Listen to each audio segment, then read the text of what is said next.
Hello दोस्तों, आप सबका स्वागत है एक बार फिर से एस्ट्रो गुरु चैनल पर। मैं आप सभी के लिए लेकर आया हूं टैरो विद कृष्ण में आज एक और सेशन। और आज जो रीडिंग करने वाला हूं वो ये कि इस नवरात्रि पर, यानी कि ये जो चैत्र की नवरात्रि जो अप्रैल 2022 में पड़ रही है, इस नवरात्रि में दुर्गा माता की या देवी की आपके ऊपर क्या कृपा रहेगी, उनका क्या मैसेज है, क्या आशीर्वाद आपके लिए है, क्या टैरोज आपके लिए कहते हैं कि उनकी ओर से क्या ब्लेसिंग्स आ रही हैं। यही आज का टॉपिक है, इसी पर आज की रीडिंग बेस्ड है। हर बार की तरह इस बार भी 3 पाइल्स बनाई गई हैं जो आपकी स्क्रीन पर अब एक साथ दिखाई जा रही हैं।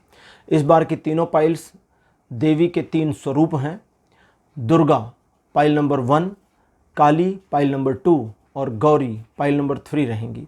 तो 3 देवियां यानी देवी के ही 3 अलग अलग स्वरूप आपकी स्क्रीन पर एक साथ शॉट किए जा रहे हैं।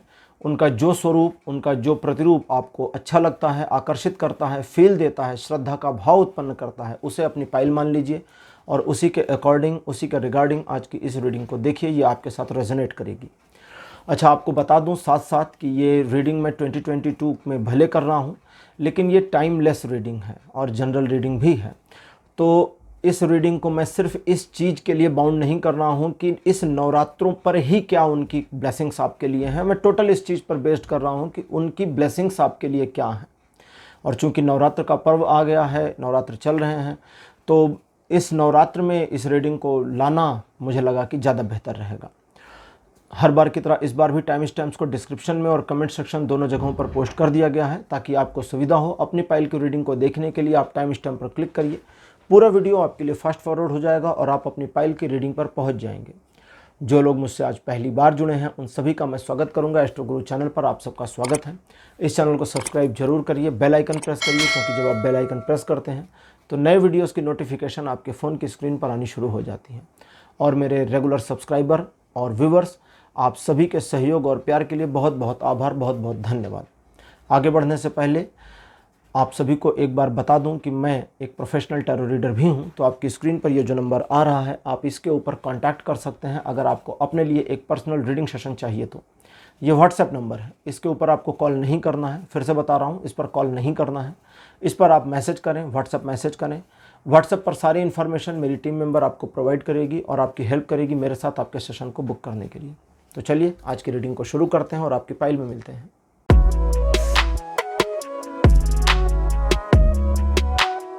हेलो पाइल नंबर 1, आप सबका स्वागत है आपकी रीडिंग में। आपने माता दुर्गा को चूज़ किया था पाइल के रूप में, वो पहली पाइल पर हैं, उनको मेरे बगल में लगा दिया गया है। चलिए आज की रीडिंग को शुरू करते हैं और देखते हैं कि देवी की क्या आशीर्वाद आपके लिए आते हैं, टैरो आपके लिए क्या बताते हैं। और आज की रीडिंग मेरी हर बार की रीडिंग से बिल्कुल डिफरेंट है, क्योंकि आज ट्रेडिशनल टैरो को नहीं लिया है। आज मैंने योगिनी ओरेकल को लिया है और साथ ही योगिक ओरेकल पाथ, 2 तरह के कार्ड्स आज यूज़ करूँगा। ट्रेडिशनल जो 78 टैरोस की डेक है उसको यूज़ नहीं करूँगा। तो योगिनी टैरो से ये रीडिंग पूरी जाएगी आज, और अपने चैनल पर ये फर्स्ट टाइम यूज़ कर रहा हूँ। तो चलिए देखते हैं कि देवी का क्या मैसेज आपके लिए है, क्या संदेश आपके लिए आता है। पहला कार्ड आपके लिए जो अपीयर हुआ है ये है ओजमनी। कार्ड नंबर 2 आपके लिए जो अपीयर हुआ है ये है फनिंदरी। कार्ड नंबर 3 आपके लिए जो अपीयर हुआ है मेरे पास ये है विंध्य। अच्छा, इन सभी कार्ड्स में ना इनके आगे पद लिखा हुआ है, जैसे विंध्य पदा। तो पद का मतलब उनकी पोजीशन, ठीक है। पद मीन्स पोजीशन। 4th पोजीशन पर आपके लिए कार्ड अपीयर हुआ है काकू। देवी का ये एक और स्वरूप है। और अंतिम कार्ड जो आपके लिए अपीयर हुआ है ये है इंद्राणी, यानी कि इंद्राणी। अच्छा, मैंने एक बार पहले भी एक वीडियो में बताया था कि इंद्राणी का मतलब इंद्र की पत्नी नहीं है। इंद्राणी का मतलब देवी का वह स्वरूप जो देवराज इंद्र की फीमेल एनर्जी को कॉन्सेंट्रेट किए होता है, ठीक है। तो ये इस तरह से लिया जाता है कि देवराज इंद्र के, देवताओं के राजा हैं ना इंद्र, उनकी जो फेमिनिन एनर्जी है, उस फेमिनिन एनर्जी को हम इंद्राणी कहते हैं। तो दुर्गा सप्तशती में भी आया है कि जब इंद्राणी राक्षसों से युद्ध करने के लिए अपीयर हुई तो वे ऐरावत पर सवार थीं और हाथों में वज्र लिए हुए थीं। ऐरावत इंद्र के वाहन को कहते हैं और वज्र इंद्र का मुख्य अस्त्र है। तो ये उसी तरह से है। तो 5 कार्ड आपके लिए अपीयर हो गए हैं योगिनी ओरेकल से मेरे सामने। तो पाइल नंबर 1 सबसे पहले हम आज ब्लेसिंग्स की बात कर रहे हैं, तो सबसे पहले तो ये जान लें कि देवी की कुछ शक्तियां आपके लिए ब्लेसिंग्स भी दे रही हैं, आपके जीवन की कुछ समस्याओं को भी बता रही हैं। जैसे कई सारी चीज़ें जिनको आप मैनेज करने की कोशिश करते आए हैं और कई बार वो मैनेज होने की पोजीशन में आनी शुरू होते ही आपसे हट जाती हैं, विमुख हो जाती हैं। आप अच्छाई की ओर आगे बढ़ते हैं और सराउंडिंग में जो लोग हैं या सिचुएशंस हैं वो आपको बुरा बनने के लिए खींचते रहते हैं, घसीटते रहते हैं और आप अपनी अच्छाई को पुश करते करते एक तरह से थकते चले जा रहे हैं। आपका थकना भी एक तरह का पड़ाव है, क्योंकि इस पड़ाव के बाद आप अपने आप को मतलब उस बुरे वाले मोड में नहीं ले जा पा रहे हैं। कभी कभी थोड़ा सेल्फ के बारे में सोचना, पर्सनलाइज हो जाना, दूसरों के बारे में निगेटिव तो खैर सोच नहीं पाते, बस ये भले सोच ले जाते हैं कि उनके बारे में हमें नहीं विचार करना और उनको उनके जीवन पर, उनके हाल पर छोड़ दें और हम अपने आप को देख लें। तो ये वाली सोच आपकी भी दिखती है साथ साथ, लेकिन उनकी तरह, उन एक तरह से कहते हैं ना कि जैसे बुरा इंसान होता है तो वो आपको खींच रहा होता है बुराई की ओर और चाहता है कि आप उसी ग्राउंड पर आ जाएं जिस ग्राउंड पर वो है। तो कभी कभी आप उस ग्राउंड को टच कर देते हैं लेकिन वापस अपनी तरफ आ जाते हैं। ये आपके लिए अपीयर हो रहा है, ये आपके लिए आ रहा है। और वो वाली सिचुएशंस जहां आप एक साथ 2, 3, 4 समस्याओं को मैनेज करने की कोशिश कर रहे थे और जिनको बेहतर तरीके से मैनेज भी किया, लेकिन इसके बावजूद जिन लोगों के लिए मैनेज किया, जिन लोगों के लिए किया, उन सारे लोगों ने आपको अप्रिशिएट भी नहीं किया और उन सारी चीज़ों में आपको भुला दिया। और अच्छी बात यह है कि उनके भुलाने के बावजूद वो चीज़ें जो अच्छाइयाँ आप में थी वो तो कैरी फॉरवर्ड हो गई, लेकिन आपने क्या अच्छा काम किया वो आपसे भी थोड़ा भूलता चला जा रहा है। जिसको कहते हैं ना कि नेकी कर दरिया में डाल, अब दरिया में डाल दिया तो गया, वो याद नहीं है। तो वो कई सारी चीज़ें जो आपने भूली, लेकिन इन सब के बावजूद आगे का समय बेहतरी के लिए आपके लिए आ रहा है। इस बार जो आपके लिए मेरे पास अपीयर हुआ है, जैसे कि आज का टॉपिक मैंने लिया है कि देवी की क्या ब्लेसिंग्स हैं, क्या गाइडेंस आपके लिए हैं टैरो के माध्यम से, वो आपको बताऊंगा। तो सबसे पहले तो उन लोगों को, उन सिचुएशंस को उनके हाल पर छोड़ें और उनके वर्तमान जीवन में क्या हो रहा है इसकी परवाह करनी बंद कर दें। हालांकि ये चीज़ें आपको परेशान करती हैं, कभी कभी आप सोच में जाते हैं, लेकिन इस चीज़ से आपको परेशान होना नहीं है। उनके बारे में अगर थिंकिंग्स आती हैं तो उन्हें उनके हाल पर छोड़ दें, ये माने कि भाई अपना वो देख लें, मैं अपना देख लूँ। दूसरी चीज़, अब आपकी उन समस्याओं की बात करते हैं जिनको आपने मैनेज करने की कोशिश करी, काफ़ी हद तक मैनेज भी किया, लेकिन उस मैनेज करने के बाद भी अभी चीज़ें एक तरीके से पूरी ट्रैक पर नहीं आई हैं, अभी भी ट्रैक से हटी हैं। तो उस सिचुएशन में आपके लिए गाइडेंस ये है कि स्वयं पर आत्मविश्वास और ज़्यादा बढ़ाने की ज़रूरत है। साथ ही साथ अगर आप मैरिड हैं तो अपने जीवन साथी की बातों को सुन सकते हैं, उसकी बातों को थोड़ा मानने की कोशिश कर सकते हैं जो जेन्युइन हो, और साथ ही साथ अपने जीवन साथी के द्वारा दी गई सलाह पर आप विचार कर सकते हैं। यहाँ मैं एग्जैक्टली उनकी बातों को 1 by 1 मानने के लिए नहीं कह रहा हूँ, ठीक है। मैं कह रहा हूँ उनकी बातों को सुने, गौर करें और फिर जरूरी जो है वो उसमें से निकालें और उस पर अमल करें। अब अगली चीज़ सबसे इम्पॉर्टेंट, वर्तमान में बहुत सारी चीज़ें आपके पक्ष में चलनी शुरू हुई हैं जो आपको दिख भी रही हैं। ये चीज़ें इसी तरीके से लगातार आगे बढ़ती रहें, इसके लिए आपको सिर्फ कंसिस्टेंसी की ज़रूरत पड़ेगी। कीप स्विमिंग, चलने दीजिए जो चल रहा है। और ये चलने में अगर किसी व्यक्ति को, किसी सिचुएशन को, किसी फैमिली मेम्बर्स को, किसी फ्रेंड को प्रॉब्लम हो रही है तो उसे प्रॉब्लम में रहने दें। अगर आप अपने जीवन में अब जैसा कि दिखता है आगे बढ़ने की ओर अग्रसर हो गए हैं, शुरू हो गए हैं, और इस शुरू होने में कोई पीछे छूट रहा है, कोई गिर रहा है, तो उसे गिरने दें, उसे छूटने दें। ये उनके जीवन का स्पैन है, वो अपने जीवन को मैनेज करें, आप अपने को मैनेज करें, ये आप समझें। लेकिन सबसे लास्ट में जो इंद्राणी का कार्ड है, ये कहती हैं कि वो चीज़ें जो आप अपने जीवन में बेहतरी की तरह चाहते हैं और उस बेहतरी को अपने जीवन में आत्मसात करके स्थापित करना चाहते हैं, स्टेबल करना चाहते हैं अपनी लाइफ में, उन चीज़ों पर फोकस करने की बहुत ज़्यादा ज़रूरत है। क्योंकि वो दूर नहीं है, मुश्किल नहीं है, लेकिन आपका जो फोकस का डिस्ट्रैक्शन है ये उस चीज़ को मुश्किल और दूर बना रहा है। तो इस डिस्ट्रैक्शन को हटाएं, इस डिस्ट्रैक्शन को कम करें। आने वाले समय में आपके लिए सुख, समृद्धि और शांति, ये तीन की तीनों चीज़ें आ रही हैं, लेकिन इन तीनों चीज़ों को एक्सेप्ट कैसे करें। आ तो रही हैं, कोई चीज़ आ रही है, कहाँ लेंगे। बारिश आ रही है, बारिश आती है सारा पानी बह जाता है, वेस्ट, टोटल वेस्ट ना, नदियों में चला जाता, आपको तो नहीं मिलता।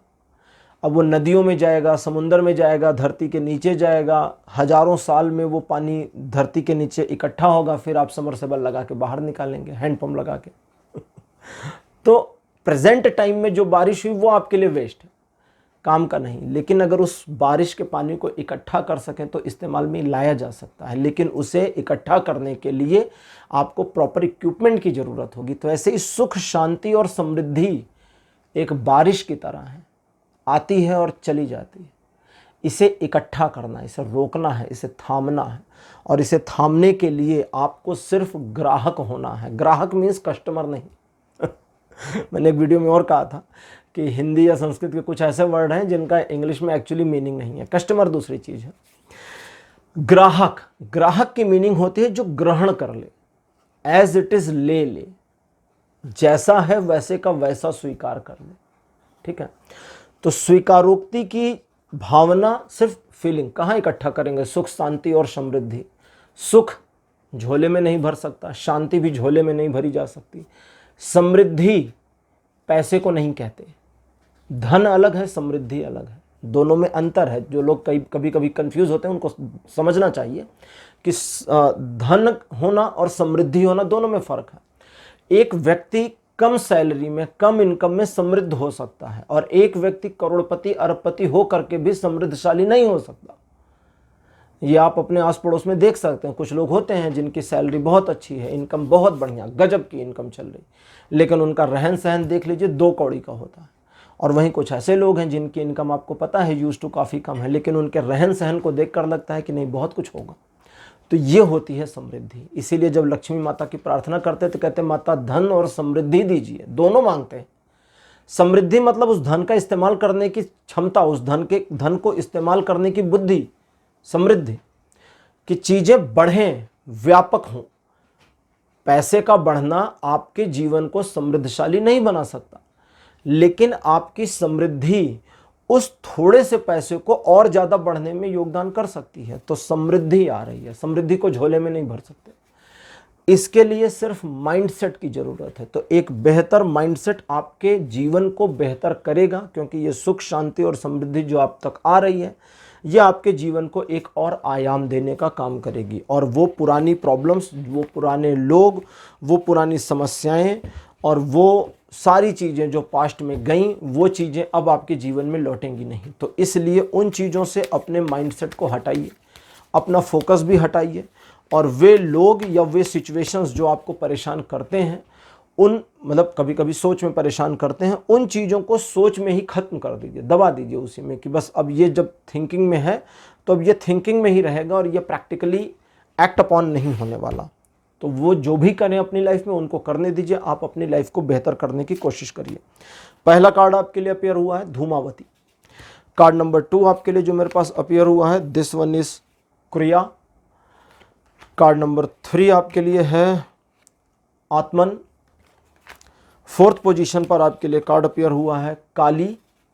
और आपके लिए अंतिम कार्ड मेरे पास जो आया है, दिस वन इज हनुमान। देखिए, इंद्राणी का कार्ड जो है सबसे लास्ट में आया था, वज्र को हाथों में लिए हुए और वज्र अंग धारी। हनुमान जी का जो बजरंग नाम है ना, बजरंग बली कहते हैं, उस बजरंग, अब ये तो चूंकि अपभ्रंश का मतलब हिंदी के वो शब्द या संस्कृत के वो शब्द जो बोलचाल की भाषा में टूटते हुए कुछ का कुछ हुए, तो ये टूटते हुए कुछ का कुछ होकर के बजरंग हो गए, जबकि बजरंग नहीं है। इसकी जो शुद्ध संस्कृत अर्थ है इसका वो है वज्र अंग, जिनके अंग वज्र के समान है। तो वज्र धारिणी इंद्राणी के सम्मुख हनुमान वज्र अंगी। तो यहाँ पर जो अब आपके लिए यौगिक ओरेकल पाथ लेकर के कार्ड्स, मतलब ये और यौगिक ओरेकल पाथ जो लेकर के आए हैं, जो इन्फॉर्मेशन वो बता दूं।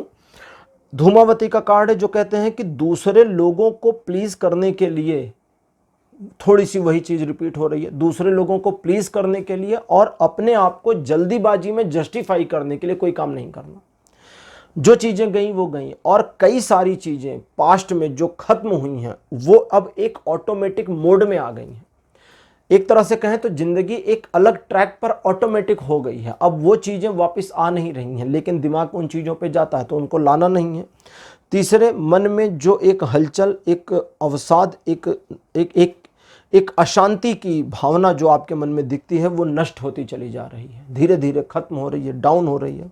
और सबसे इम्पॉर्टेंट आपके लिए अपीयर हुई हैं काली, जो कहती हैं कि वो प्रॉब्लम्स जो आपकी लाइफ में पीछे गई हैं, जो कहती हैं कि वो प्रॉब्लम्स जो आपकी लाइफ में पास्ट में गई हैं, उन प्रॉब्लम्स को अब नहीं आना आपकी लाइफ में, लेकिन आगे के लिए बेहतरी के लिए तैयार हो जाएं, क्योंकि चीज़ें अच्छी आपके जीवन में आ रही हैं जो आपके जीवन को और समृद्ध और बेहतर बना देंगी। और इसके लिए सिर्फ आपको स्वीकार्यता की ज़रूरत है। सिर्फ एक्सेप्टेंस रखिए कि ईश्वर जो दे रहे हैं वो मुझे स्वीकार है, ईश्वर जीवन को जिस तरफ मोड़ रहे हैं वो मुझे स्वीकार है, ईश्वर जिस तरह जीवन को आगे ले जा रहे हैं वो मुझे स्वीकार है। इस एक्सेप्टेंस के मोड में आएंगे तो चीज़ें आपके लिए बेहतर होंगी। और आपके लिए रीडिंग कंप्लीट हो गई है, लेकिन क्लोज करते करते काकू पदा का कार्ड है जो एक इन्फॉर्मेशन और दे रही हैं, और वो ये है कि आप अपने भविष्य के प्रति अपने मन में तैयारी रखना शुरू करें।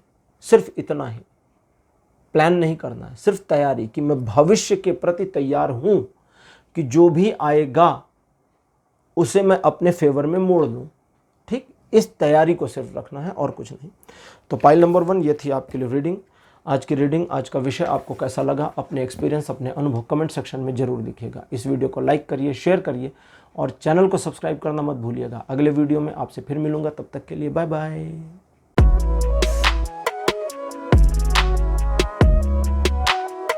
हेलो पाइल नंबर 2, आप सबका स्वागत है आपकी रीडिंग में। आपने काली माता को चूज़ किया था एज ए पाइल, उनको मेरे बगल में लगा दिया गया है। चलिए अब आपके लिए रीडिंग शुरू करते हैं और देखते हैं आपके लिए आज क्या इन्फॉर्मेशन है, क्या मैसेज है, क्या ब्लेसिंग्स हैं देवियों की। और आज मैं यूज़ कर रहा हूँ योगिनी ओरेकल कार्ड्स रीडिंग के लिए। पहला कार्ड आपके लिए जो मेरे पास आया है ये है सिंहमुखी। कार्ड नंबर 2 आपके लिए जो अपीयर हुआ है ये है लीला। थर्ड पोजीशन पर यानी तीसरी देवी आपके लिए जो अपीयर हुई हैं ये हैं पूर्णिमासी, जिनको पूर्णमासी कहते हैं संस्कृत में। और कार्ड नंबर 4 आपके लिए है कौमारी। कौमारी आदि कुमारी देवी को कहते हैं, जो इनका कौमार्य स्वरूप है उसका। और लास्ट कार्ड आपके लिए है माहेश्वरी। तो ज़्यादातर नाम से आप परिचित भी हैं। चलिए देखते हैं कि क्या इन्फॉर्मेशन है। देखिए, आपके जीवन में जिस तरह से चीज़ें आप मैनेज कर रहे हैं प्रेजेंट टाइम में, इस समय एक ऐसी सिचुएशन आपके जीवन में दिखती है जहां कई मामलों में आप नौसिखिए की तरह से अपने आप को फील कर रहे होंगे, या चीज़ें आपके लिए बिल्कुल नए अनंतर में आई हैं, नए प्रारूप में आ गई हैं। कुछ पुरानी चीज़ें जिनको आपने मैनेज करने की अच्छी खासी कोशिश करी, नए कलेवर में आपके सामने होंगी। कई मामले ऐसे भी रहे हैं आपके समय में, आपके जीवन में, आपके वर्तमान में, जब आप बेहतर चीज़ों की ओर अपने आप को आगे बढ़ाते हैं, और उस बेहतर चीज़ की ओर आगे बढ़ते हुए आप अपने अंदर में ही एक खिंचाव महसूस करते हैं, एक व्यवधान महसूस करते हैं। थोड़ा पास्ट में चलते हैं। सिचुएशन आपके जीवन की इस तरह रही होगी जब आप दुविधा में डोल रहे होंगे, यानी कि मोस्टली टू वे सिचुएशंस आपके लाइफ को परेशान करके रखी होगी, इस पलड़े में या उस पलड़े में, इस तरफ या उस तरफ। बट उस पूरे सिचुएशन से आपने जद्दोजहद करके, बड़ी मुश्किल से मेहनत करके खुद को खींचा, बाहर निकाला। दोनों ही सिचुएशंस को बेहतर तरीके से मैनेज करने की कोशिश करी। हालांकि आपके मैनेज करने में कई लोग नाराज हुए, कई लोग निराश हुए, लेकिन आपने स्वयं को निराश होने से बचाया और अपनी उम्मीद को बनाए रखा, बढ़ाए रखा, जगाए रखा। आप अपने जीवन के हर अंधकार, जो भी आपकी लाइफ में डार्कनेस आई, आपके जीवन में जहाँ जहाँ आप असफल हुए, जहाँ जहाँ फेलियर हुआ, हर एक चीज़ जो आपके खिलाफ गई, आपने खुद को मोटिवेट किया कि बेहतर चीज़ें आपके जीवन में आएंगी। और भले वो बेहतर चीज़ें आपके जीवन में देर से आई या बिल्कुल नहीं आई, लेकिन आपका मोटिवेशन फैक्टर हमेशा साथ रहा और वो मोटिवेशन फैक्टर कम नहीं हुआ। अच्छी चीज़ यही है कि आप अपने आप को मोटिवेट करके आगे लेकर चलते रहें। और सबसे बढ़िया चीज़ जो अब आपके लिए है वो ये है कि आने वाले समय में सिचुएशन अपने आप आपके लिए रीसेट होगी, स्वतः आपके पक्ष में आएगी। ज़्यादा एफर्ट नहीं करना है, लेकिन अब इसका यह मतलब नहीं कि कर्म बंद कर दें। जो कर रहे हैं उसे करते रहें, कंटिन्यूएशन को बनाए रखें, ताकि चीज़ें जो बेहतरी की ओर से आ रही हैं और वो भी ऑटोमेटिकली आपकी तरफ आ रही हैं, उनको मैनेज कर पाएँ। क्योंकि आपका मामला, जो आपका काम है ना, वो चीज़ों को मैनेज करना ज़्यादा रह गया है, बजाय इसके कि चीज़ों को सुव्यवस्थित करके और बेटर करना, अच्छा करना। मतलब एक तरह से जिसको कहते हैं ना कि जैसे घर बनाना बहुत मुश्किल काम है, ठीक, लेकिन बने हुए घर को मैनेज करना आसान है। लेकिन अगर उस मैनेजमेंट में प्रॉब्लम हो जाए, आप सही से मैनेज ना कर जाए, तो घर बिखर सकता है, टूट सकता है, दरारें आ सकती हैं, दीवारें खराब हो सकती हैं, सीलन आ सकती है, बहुत कुछ हो सकता है। तो यही चीज़ आपको करना है, अपने जीवन को मैनेज करना है। क्योंकि जीवन को बनाने का काम तो देवी स्वयं कर रही, और चूंकि वो स्वयं कर रही है, एक तरह से उनने अपने हाथ में ले रखा है इस चीज़ को, तो वो आपके लिए बेहतरी का काम है, आपके लिए फेवर में है और आपके पक्ष में है। लेकिन अब उन शत्रुओं की बात कर लें, उन लोगों की बात कर लें जो आपसे जेलेसी करते हैं, उनकी जेलेसी, उनके कटु वचनों को, उनके टोन को, उनके टांट को, उनके तानों को बिल्कुल भी आपको इग्नोर करना है। अपने ऊपर उनको लेने की ज़रूरत नहीं है। वो जो भी बोलते, जो भी कहते, जो भी एक्ट्स उनके हैं, उनको करने दीजिए। क्योंकि वो उस चीज़ को करके स्वयं को ही, अपने आप को डिप्रेस कर देंगे और वो डिप्रेशन आप तक नहीं आएगा। लेकिन अगर आपने उन्हें इम्पोर्टेंस दे दी, तब प्रॉब्लम होगी। और वे लोग जो मैनिपुलेट करने की पिछले काफ़ी समय से आपको कोशिश कर रहे थे, कई बार उन्होंने मैनिपुलेशन को बंद किया और कई बार उस मैनिपुलेशन को रीस्टार्ट कर दिया, चालू कर दिया। और आपको पता है कि उनका मैनिपुलेशन चलता ही रहता है, चलता ही रहेगा। तो उनके मैनिपुलेशन को बंद नहीं करना, बस आपको कान बंद कर लेने हैं, सुनने की ज़रूरत नहीं है। वो मैनिपुलेट करते हैं, प्यार से सुन लीजिए, बाय बाय करिए, अपने काम पे चले जाइए, बिल्कुल इग्नोर। वो बोलें आपने मेरी बात को इग्नोर कर दिया, मैंने आपको जो पिछली बार बताया था आपने उसको सुना नहीं, उनको बड़े प्यार से बताइए कि मैंने उस पर सोचा, उसमें कोई दम नहीं था, इर्रेलेवेंट था। और बिकॉज वो इर्रेलेवेंट था तो उस पर कुछ सोचने की ज़रूरत आगे पड़ी नहीं। आप फिर कुछ नया उपाय लाएंगे, नए विचार लाएंगे, तो फिर मैं सुन लूँगा, फिर मैं सुन लूँगी और उस पर काम कर लूँगी। तो इस तरह से आप उनको मैनेज कर सकते हैं, लेकिन उनसे झगड़ना नहीं है। क्योंकि आपको पता है कि वो इन्फ्लुएंसर जो हैं, जो अपने आप को बड़ा इन्फ्लुएंसर मान के चल रहे हैं या चल रही हैं, वो ईगोइस्टिक भी हैं और उनके ईगो को टच करने की आपको ज़रूरत नहीं, क्योंकि इतना समय खराब करने की ज़रूरत नहीं है। उनके पीछे अपने जीवन को, अपने समय को नहीं खराब करना, नष्ट नहीं करना, अपने लाइफ में आगे बढ़ना है। आगे चीज़ें बेहतर आ रही हैं और इस बेहतर चीज़ का स्वागत करने के लिए तैयार रहिए। क्योंकि ये जो बेहतर चीज़ें हैं, ये स्वतः आपके जीवन को सेट करती जाएंगी। और जब चीज़ें ऑटो सेट होनी शुरू हो जाएं, तो आपको सिर्फ मैनेजमेंट करना है। और उस मैनेजमेंट में चूकिएगा नहीं तो सब गड़बड़ हो जाएगी। उस मैनेजमेंट में अगर आप चूक गए, तब सब गया। तो छोटा सा काम है और वो है मैनेज करना। ओरेकल यौगिक पाथ आपके लिए अपीयर माता Sita, card number 1। Card number 2 आपके लिए अपीयर बुद्धि। थर्ड पोजीशन पर आपके लिए जो कार्ड अपीयर हुआ है, दिस वन इज अजन। अजन बता दूं, हमारा छठवां चक्र होता है, आज्ञा चक्र बोलते हैं इसको, थर्ड आई। चौथा नंबर पर आपके लिए अपीयर हुआ है भक्ति। और आपके लिए लास्ट कार्ड मेरे पास जो अपीयर हुआ है, दिस वन इज आत्मन।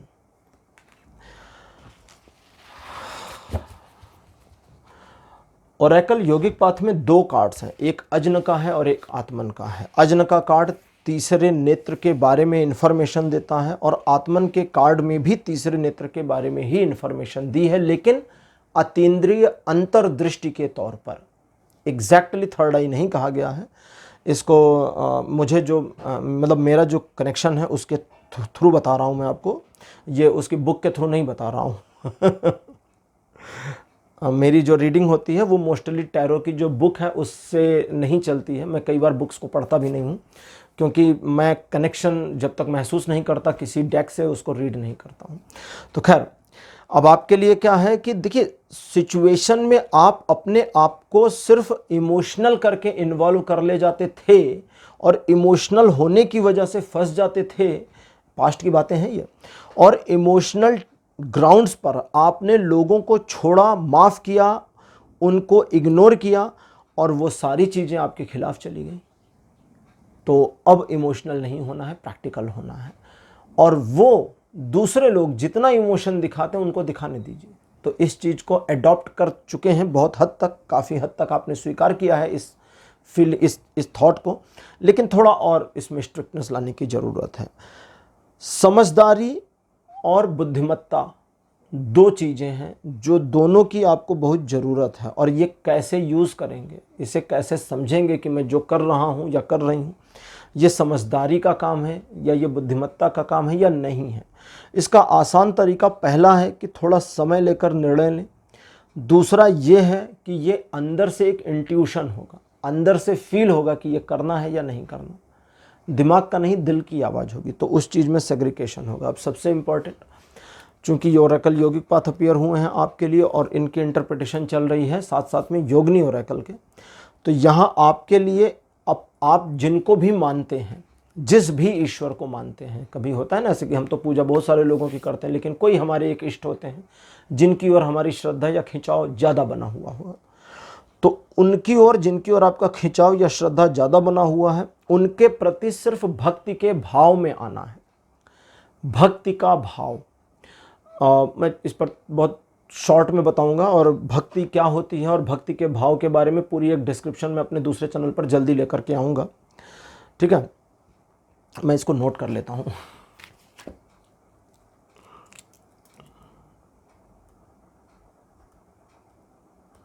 ठीक, तो मैं इस पर डिटेल बताऊंगा आपको। तो देखिए, भक्ति का मतलब होता है कि उसके प्रति, जिसके प्रति हम भक्ति प्रदर्शना कर रहे हैं या भक्ति फील कर रहे हैं, उसके प्रति उस फील में समाहित हो जाएं और अपनी ओर से रेजिस्टेंस को हटा दें। बस इतना ही भक्ति है समरी में।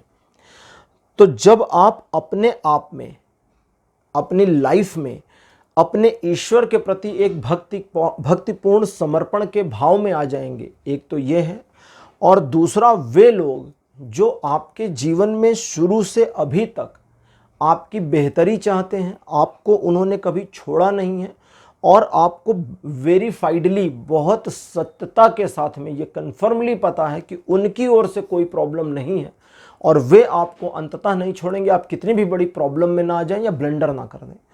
उनके प्रति भी आपको एक श्रद्धावान व्यक्ति की तरह से परफॉर्मेंस करनी है, दिखाना है। जब आप इन चीज़ों को करेंगे, दोनों चीज़ें अलग अलग हैं और मोस्टली ये जो एक फीलिंग होती है ये किसी खास व्यक्ति के साथ में होती है, जीवन साथी के साथ में, माँ बाप के साथ में हो जाती है। तो अगर है तो ठीक है, नहीं है तो खोजने की ज़रूरत नहीं है, ये भी क्लियर कर दूँ। तो फिर ईश्वर ही सही है। अगर जैसे होता है ना कभी कभी कि नहीं भी हमारे जीवन में तो ऐसा कोई नहीं, तो कोई बात नहीं, छोड़ दीजिए, फिर ईश्वर ही सही है। इस भक्ति के साथ में, इस श्रद्धा के साथ में, इस भक्ति में जब समर्पण की भावना आ जाएगी और आप अपने को समर्पित कर दें, तब आपकी अतीन्द्रिय अंतर्शक्ति का जागृत होना होगा और वो आपको अंदर से गाइड करेगी कि चीज़ों को मैनेज कैसे करना है जो बेहतर आ रही हैं, जो ऑटोमेटिकली आपके फेवर में आ रही हैं, क्योंकि उनको अगर मैनेज नहीं कर पाए तो सब गड़बड़ हो जाएगी। तो इस चीज़ का ध्यान रखना है। अगर डिस्ट्रैक्शन का लेवल हाई है, डिस्ट्रैक्शन बहुत ज़्यादा है, तो अपने इष्ट देव की को ध्यान करें। यहाँ मैं मेडिटेशन नहीं बता रहा, थोड़ा सा अंतर बता दूँ। ध्यान जिसको कहते हैं हम, दो तरह के ध्यान होते हैं। ध्यान का मतलब ध्यान की विधियाँ हैं। उन्हीं विधियों में से एक विधि है किसी इष्ट के बारे में सोचना। उसके ऊपर मैं ध्यान की विधियों में जब आऊँगा तो डिटेल बताऊँगा। अभी तो 2 वीडियोस लॉन्च हुए हैं और जिन लोगों को नहीं पता, ध्यान के ऊपर मेरा दूसरा वीडियो मेरे दूसरे चैनल पर लॉन्च हुआ है, उसका लिंक डिस्क्रिप्शन में दे रहे हैं। ठीक है, तो वहाँ जा करके आप देख सकते हैं। और अगर आप में से किसी ने मेरे सेकंड चैनल को सब्सक्राइब नहीं किया तो उसे सब्सक्राइब करिए, नीचे लिंक डिस्क्रिप्शन में दिया है।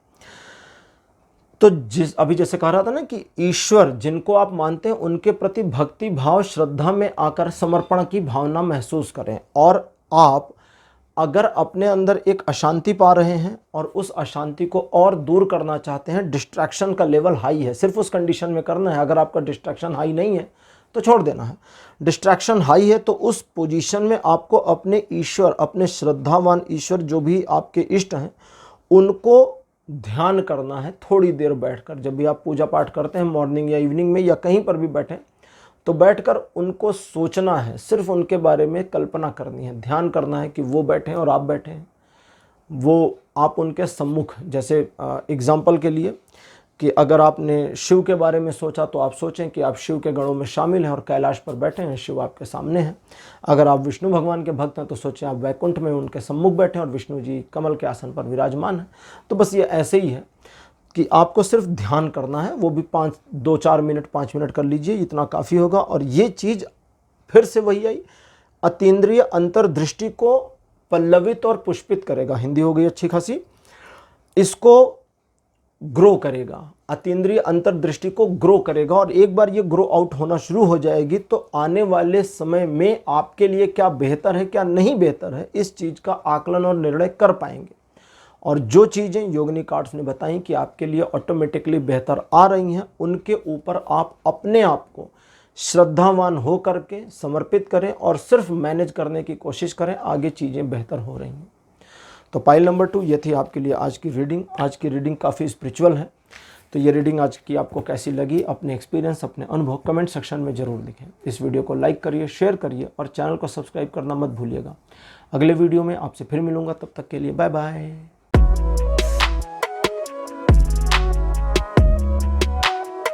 हेलो पाइल नंबर 3, आप सबका स्वागत है आपकी रीडिंग में। आपने माता गौरी को चूज़ किया था, जिनको मेरे बगल में लगा दिया गया है। तो गौरी देवी की कृपा के अनुसार अब हम शुरू करते हैं आज की टैरो रीडिंग। और आज आपके लिए योगिनी ओरेकल कार्ड्स लेकर के आया हूं टैरो रीड करने के लिए। तो आज वो ट्रेडिशनल टैरो नहीं है 78 कार्ड्स वाले, आज योगिनी ओरेकल हैं और साथ ही साथ ओरेकल योगिक पाथ।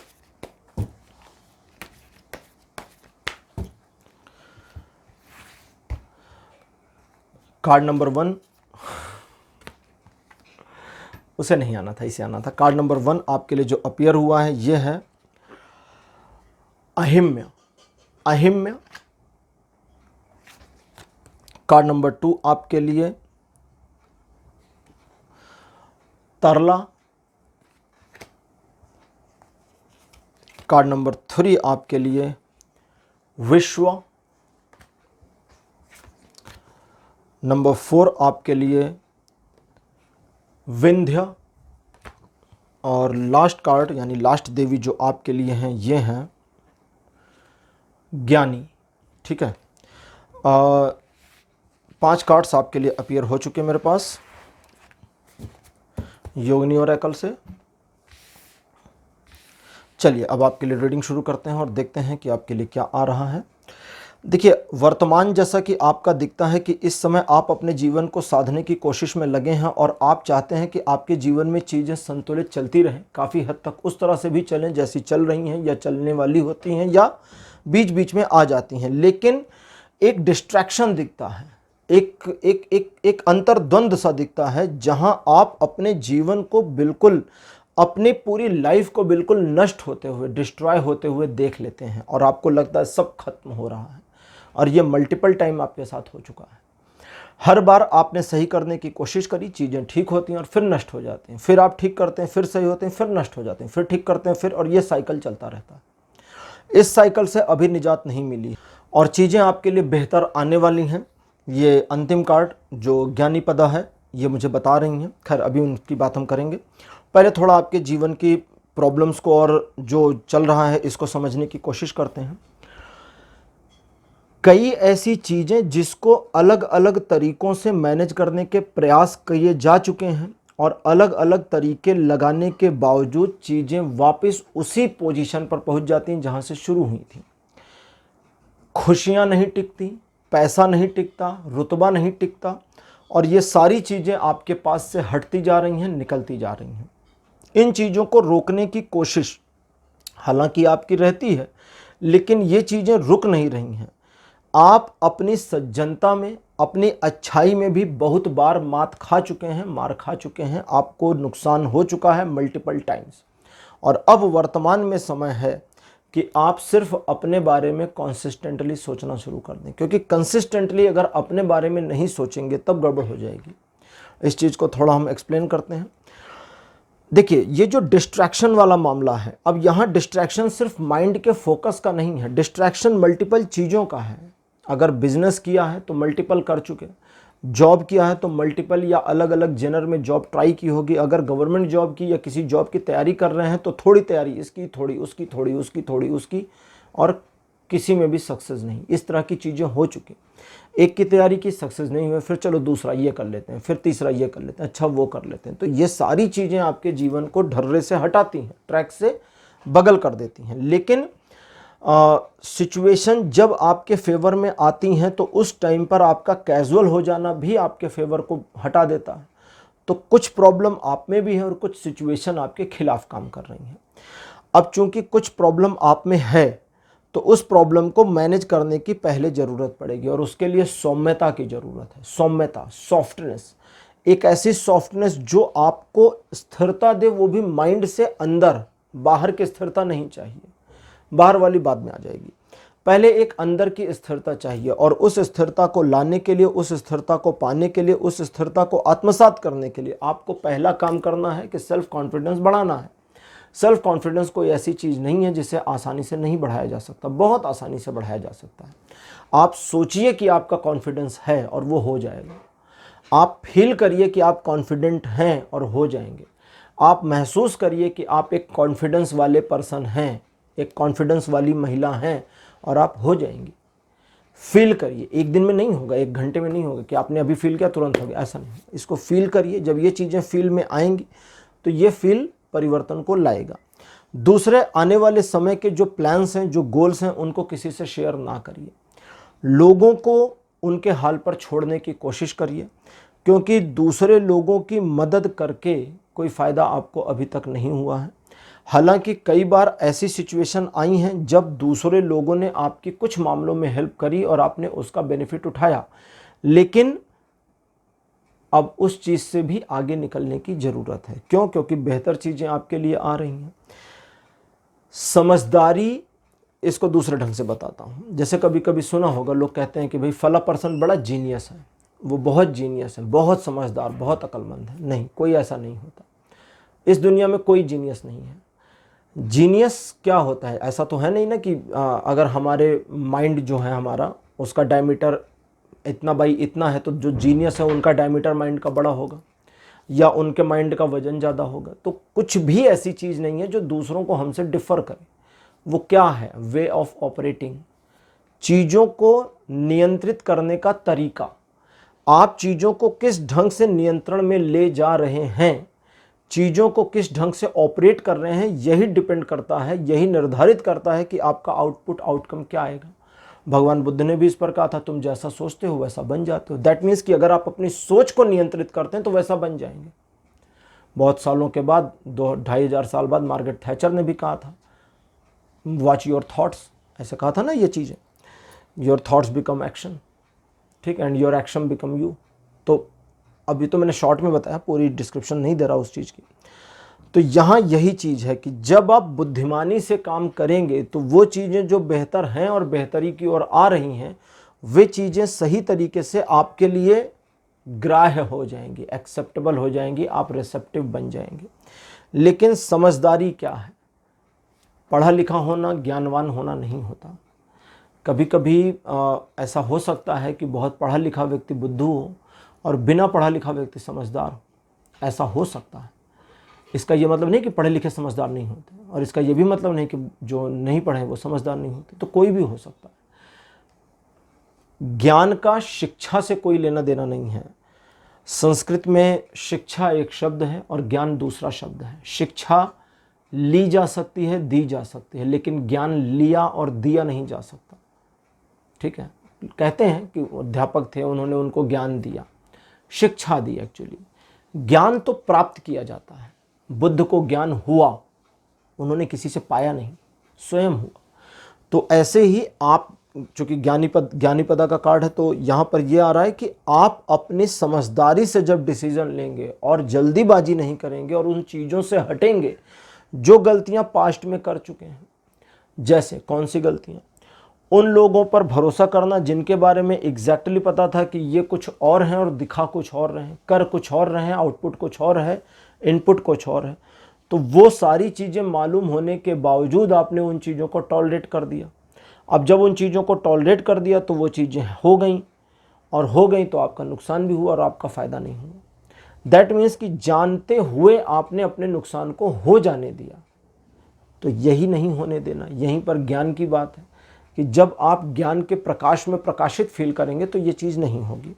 तो इस चीज़ का आपको ध्यान रखना है। दूसरे आपको एक चीज़ का और ध्यान रखना है, वो ये जो मैंने अभी आपको बताया कि अपने लक्ष्यों के बारे में किसी को इन्फॉर्मेशन नहीं देनी है। अपने टारगेट्स को सीक्रेट रखें, वो आपके लिए बहुत ज़रूरी है, क्योंकि जब आप अपने टारगेट्स को बताते हैं तो उससे हल्के हो जाते हैं। अब डिस्ट्रैक्शन की बात कर लें।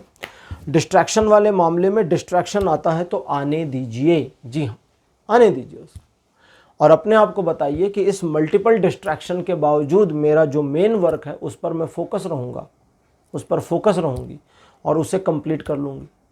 तो इस चीज़ को जब अपने आप को फील कराएंगे तो ये फील एक्ट्स में आ जाएगा और ये चीज़ हो जाएगी। इतना मुश्किल आपके लिए नहीं है। ऐसा नहीं है कि कोई भी ये सोचे तो हो जाए। पाइल नंबर 3 आपने चूज़ किया है, आपके लिए ये चीज़ आ रही है। कैजुअल होना और चीज़ों को इत्मीनान से हैंडल करना, दोनों में फ़र्क है। एक कैजुअल इंसान चीज़ों को हैंडल करने की कोशिश नहीं कर सकता, लेकिन चीज़ों को ईजिली मैनेज करना स्ट्रिक्टनेस या अलर्टनेस की निशानी हो सकती। तो इस तरह की अलर्टनेस रखनी है कि कैजुअली हैंडल करिए, ईजिली हैंडल करिए, लेकिन कंफर्टेबल मत हो जाइए। ओरेकल योगिक पाथ से आपके लिए कार्ड नंबर 1 मेरे पास है, ओजस। सेकंड पोजीशन पर आपके लिए जो कार्ड अपेयर हुआ है, this one is tantra. Card number 3 आपके लिए है ध्यान। कार्ड नंबर 4 आपके लिए जो अपेयर हुआ है, this one is Hanuman. And last card for you is Sita, माता सीता। देखिए, सीता धैर्य के मामले में सीता का उदाहरण जो है वो बहुत बढ़िया उदाहरण है अगर धैर्य की बात की जाए। लेकिन वहीं बुद्धिमत्ता की बात की जाए तो उनका उदाहरण अपने आप में एक और बेहतरीन उदाहरण है। अगर हम 1 मिनट के लिए चमत्कार, देवी देवता, ईश्वर, भगवान सबको हटा दें, 1 मिनट के लिए साइड कर दें, ये भी मान लें कि सीता कोई भगवान नहीं थी, कोई लक्ष्मी का अवतार नहीं थी, एक साधारण राजवंश की महिला थी जिनका एक राजकुमार राम से विवाह हुआ था, थोड़ी देर के लिए ये मान लें, तो उस मानने के बाद अगर सीता के जीवन को देखें तो सीता का मैनिपुलेशन बहुत बेहतर था। Sita was a very good manipulator. उन्होंने रावण को मैनिपुलेट कर दिया था। एक छोटी सी डंडी लकड़ी की, जिसको हम तिनका बोल सकते हैं ना, तिनका होता है ना, कहते हैं डूबते को तिनके का सहारा, तो ऐसे तिनका बोलते हैं। उस छोटी सी लकड़ी को सामने रखा और कहा कि तुमने अगर इसको पार किया तो तुम्हारे सिर के टुकड़े हो जाएंगे। मैं सती स्त्री हूं और तुम मेरे पास आ नहीं सकते इसको पार करके, और यदि अगर अभी भी दंभ है, घमंड है, तो कोशिश करके देख लो। और उनका वो कॉन्फिडेंस रावण के पूरे कॉन्फिडेंस को हिला गया और रावण उसे पार नहीं कर पाया। रामायण में ये आया है, उदाहरण आया, उन्होंने एक छोटी सी लकड़ी रख दी थी, बोले इसको पार नहीं कर पाओगे तुम, हिम्मत है तो करके दिखा दो, क्योंकि इसे करते ही तुम्हारे सिर के टुकड़े हो जाएंगे, नष्ट हो जाएगा तुम्हारा सिर, विस्फोट हो जाएगा तुम्हारे सिर में और तुम यहीं मर जाओगे। रावण को अमृत पिए हुए रावण, जिसको कहते हैं ना उसके नाभि में अमृत था, मर नहीं सकता था, उस अमृत पिए हुए रावण को डर लग गया उस महिला से जो एक साधारण अबला नारी दिख रही थी, जिसको वो किडनैप करके लाया था, जो खुद को छुड़ा भी नहीं पाई थी, रो रही थी। तो सीता के बारे में अब बहुत डिटेल नहीं कहूँगा। तो सीता बहुत डिफरेंट लेडी थी, लेकिन धैर्य भी बहुत था। उसने भयंकर प्रलोभन दिए, यहाँ तक कि भगवान राम, 1 मिनट के लिए हम भगवान नहीं मानते, ठीक है, यहाँ तक कि उनके पति का नकली झूठ मूठ का माया द्वारा रचित कटा हुआ सिर लाकर दिखवा दिया था कि देखो मार दिया राम को।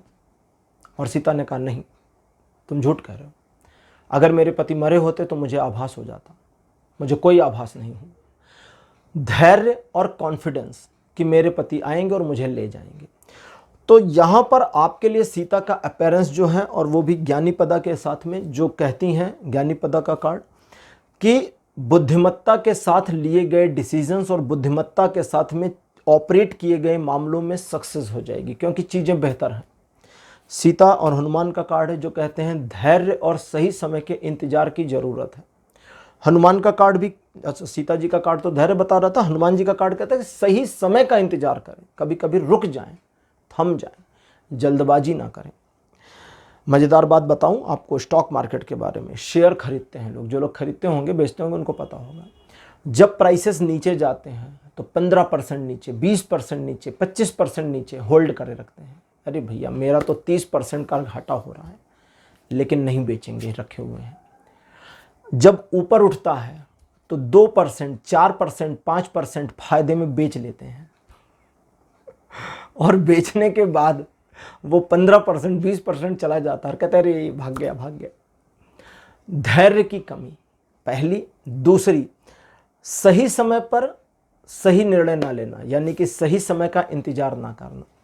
तो हनुमान कहते हैं कि सही समय के इंतजार को करें, क्योंकि तभी आप चीज़ों को सही ढंग से ऑपरेट कर पाएंगे।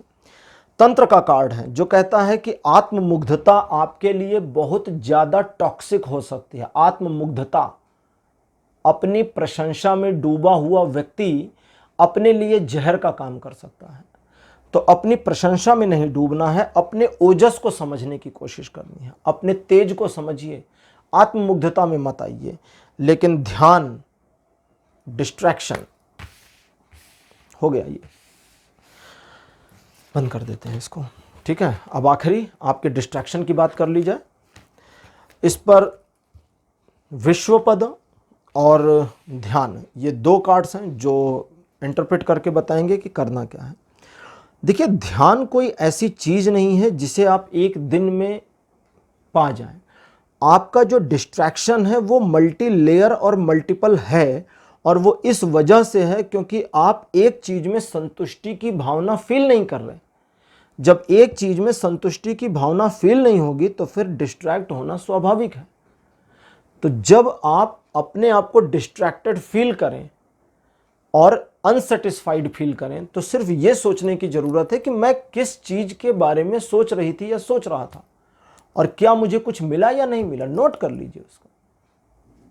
एग्जाम्पल के लिए, जैसे आपने पढ़ाई करी, 2 घंटे की पढ़ाई करी और आप सेटिस्फाइड नहीं हैं, डिस्ट्रैक्ट फील किए, तो सोचिए कि इस 2 घंटे में मैंने क्या नया सीखा, क्या आउटकम मेरे पॉजिटिव में रहा। 10% रहा, 1% रहा, 1% क्या है।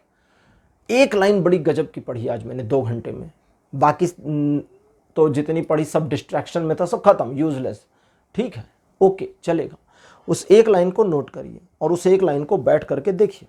ऐसे बैठ जाए, ऐसे बैठते हैं ना, ऐसे बैठ जाइए और ऐसे देखिए और फील करिए कि आज आपने एक लाइन का बेहतरीन आउटकम निकाला। इसे कहते हैं मोटिवेशन। जब आप अपने दिमाग को इस तरह से इस्तेमाल करना शुरू करेंगे तो आपका दिमाग, चूंकि हमारा जो माइंड है ना, ये एक छोटे बच्चे की तरह है, और साइंटिस्ट कहते हैं it is a monkey mind, बंदर की तरह से। अब इस बंदर को, जो दिमाग हमारा है, इसे ऑपरेट करना अगर आ जाए तो सब कुछ सही हो जाएगा। उस एक लाइन जो आपने नोट करी 2 घंटे की पढ़ाई में, आपको वेस्टेज लगेगा, क्योंकि दिमाग कहेगा अरे वेस्ट है यार, एक लाइन का समझ में आया, क्या समझ में आया, कोई बात नहीं। आप उसे यूटिलिटी बना लें, उसे अपना रिवार्ड मान लें कि आज मैंने एक लाइन को बहुत बढ़िया तरीके से समझा, कल मैं एक लाइन फिर समझूं, कल मैं एक लाइन फिर समझूंगा, या अगली बैठक में जब मैं फिर से पढ़ने बैठूं तो मैं एक और लाइन समझने की कोशिश करूंगा, भले 2 घंटे फिर से लग जाए।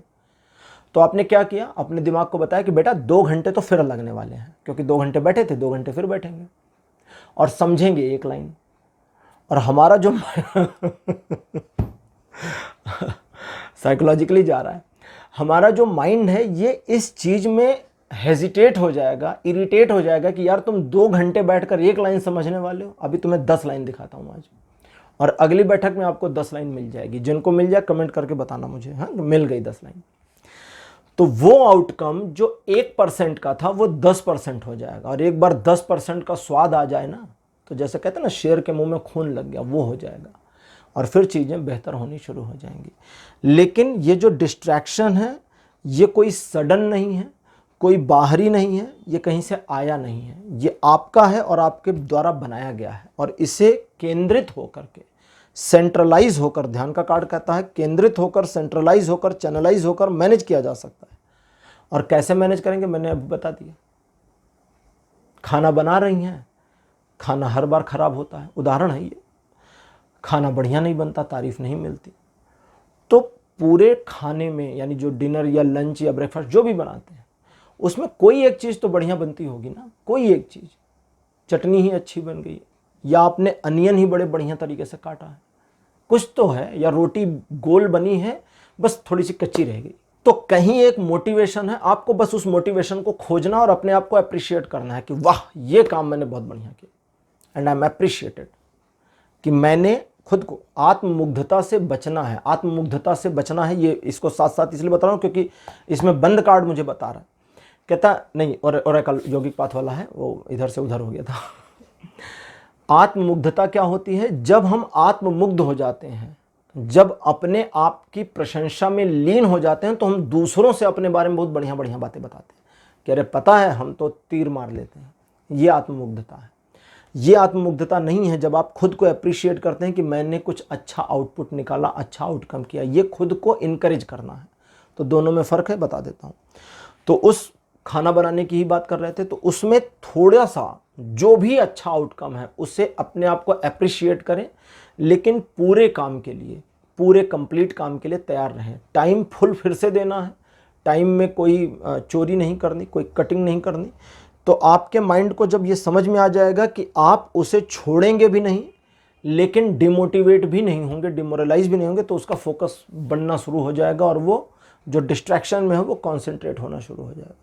और जैसे जैसे वो कॉन्सेंट्रेट होता जाएगा, 1 लाइन से 10 लाइन, 10 लाइन से 50 लाइन, 50 लाइन से 1 घंटे की पढ़ाई सही, 1 घंटे की खराब, तो 50% का आउटकम मिल गया। तो ये चीज़ों का ध्यान दीजिए। ऐसे ही खाना बनाने में है, अगर कई लोग कहते हैं कि बढ़िया नहीं बनना, दैट मीन्स सचमुच कहीं कोई प्रॉब्लम होगी ना। क्रिटिक के तौर पर खुद चेक करिए, सर्च करिए कि कैसे बेहतर किया जा सकता है, मेरी गलती कहाँ है। किसी को बताइए मत, अगर नहीं बताना तो मत बताइए, किसी से नहीं पूछना मत पूछिए, ऑनलाइन सर्च करिए। अब तो पूरा यूट्यूब और गूगल खुला हुआ है, तो वो चीज़ें आपको बेहतर बना सकता है। मामला कहाँ है? फोकस को, फैले हुए फोकस को इकट्ठा करना है। बिजली के बल्ब की रोशनी फैल गई है, लेकिन एक लेंस लगाएं तो एक जगह पर केंद्रित की जा सकती है। तो उस लेंस को आपको खुद में अपने आप को एक लेंस बनाना है। तो पाइल नंबर 3 ये थी आपके लिए आज की रीडिंग। आज की रीडिंग को यहीं क्लोज करूंगा। आज की रीडिंग, आज का टॉपिक आपको कैसा लगा, अपने अनुभव, अपने एक्सपीरियंस कमेंट सेक्शन में जरूर बताइएगा। इस वीडियो को लाइक करिए, शेयर करिए और चैनल को सब्सक्राइब करना मत भूलिएगा। अगले वीडियो में आपसे फिर मिलूंगा, तब तक के लिए बाय बाय।